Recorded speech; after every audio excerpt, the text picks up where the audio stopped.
विद्यार्थी मित्रांनो, स्पर्धा परीक्षेमध्ये 1 मिनिटाच्या आत दिलेलं कोड आपणाला सोडवायचं असतं।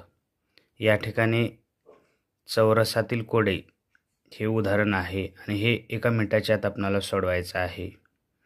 कोड सोडवत असताना वर्गसंख्या, घनसंख्या, त्रिकोणी संख्या, मूळ संख्या, समसंख्या, विषम संख्या याचं ज्ञान असणं अतिशय आवश्यक आहे आणि गणितातल्या प्राथमिक क्रिया या वेगानं करणं हे देखील गरजेचं असतं।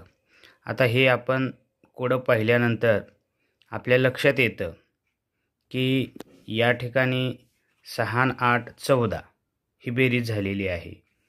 इथे 5 आणि 7 12 ही बेरीज झालेली आहे। मग आता 60 आणि 112 याची जर आपण बेरीज केली तर 172 यायला पाहिजे, पण पर्यायामध्ये 172 हा पर्याय नाही। म्हणजे या ठिकाणी दुसरी क्लुप्ती वापरलेली आहे, हे लगेच लक्षात आलं पाहिजे। मग 6 गुणिले 5 30 आणि 30 ची दुप्पट या ठिकाणी केलेली आहे।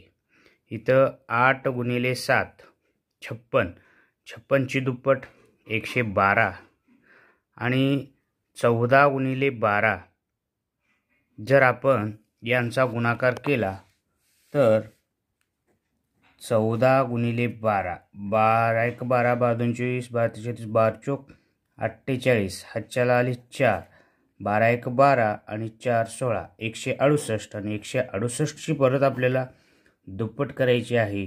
8 2 16 ला 6 हातचा 1 6 2 12 आणि 1 13 हातचा 1 2 1 2 आणि हातचा आपण त्यामध्ये ॲड केल्यानंतर 336 म्हणजे पर्याय क्रमांक 4 हे आपलं उत्तर या ठिकाणी बरोबर आहे।